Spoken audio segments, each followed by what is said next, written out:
How you doing, good people? This is the 8-Bit Animal. And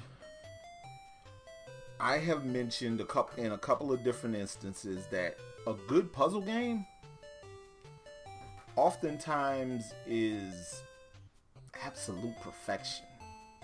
It's really hard to find problems with a good puzzle game, a well-made puzzle game. Something that is designed to be stressful, thought-provoking, and calming at the same time. I mean, one of my favorite puzzle games of the last few years is a derivative of Tetris, the Tetris Effect, which was based in large part on Tetris and music and light and all those things melding together in a cohesive unit. Today's game is a great example of a different type of puzzle game. This one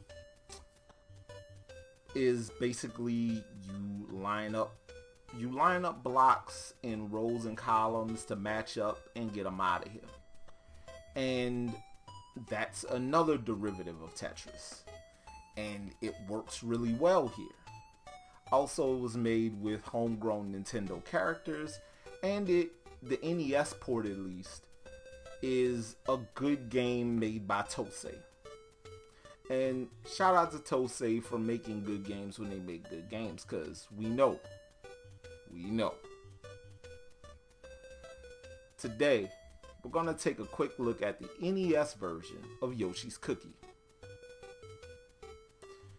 Now, Yoshi's Cookie, you know, Mario has a bakery and a little cookie shop, and he making cookies.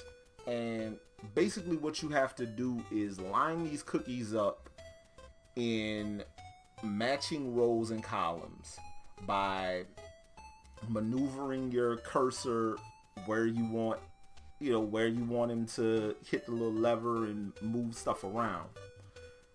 And once you get a row horizontally or a column vertically lined up and all the cookies match, they get up out of here.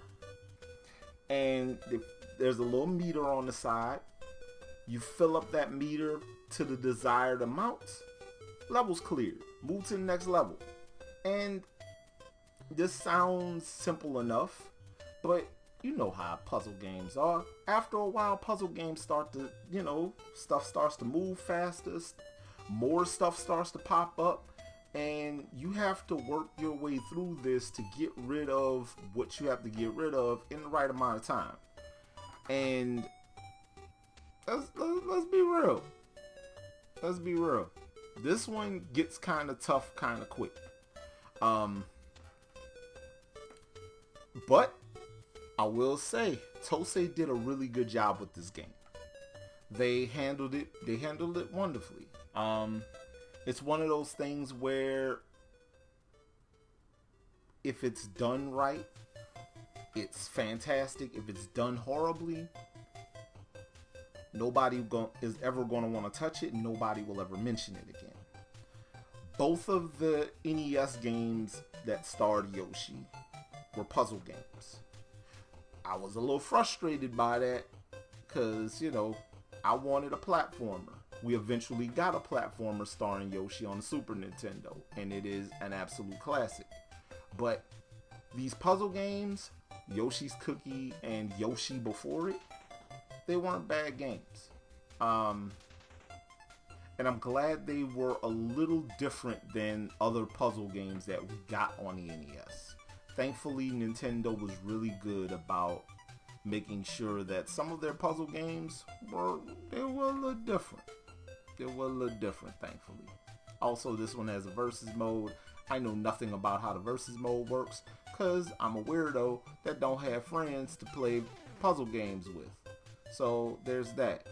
But if you like puzzle games and you're curious about a really interesting take on the genre, Yoshi's Cookie might be up your alley. And it's available on Super Nintendo and Game Boy as well. Now, if you decide you want a copy of Yoshi's Cookie on NES, you'd be in luck. Copies are cheap. Loose carts, you can get a loose cart for like under $10. And I mean, a good puzzle game is timeless. So a $10 puzzle game, ain't nothing wrong with that at all whatsoever. So yeah, if you are in search of a good puzzle game for your NES, you don't feel like hunting down Palamedes, or you don't feel like trying to plunk down the money for Tengen Tetris, Yoshi's Cookie might be right up your alley. I'd say it's worth your money. This and Clax, both of these are really worth your money, and a lot of people don't talk about them. So there's that. But this has been the 8-Bit Animal. And I'll catch you beautiful people tomorrow.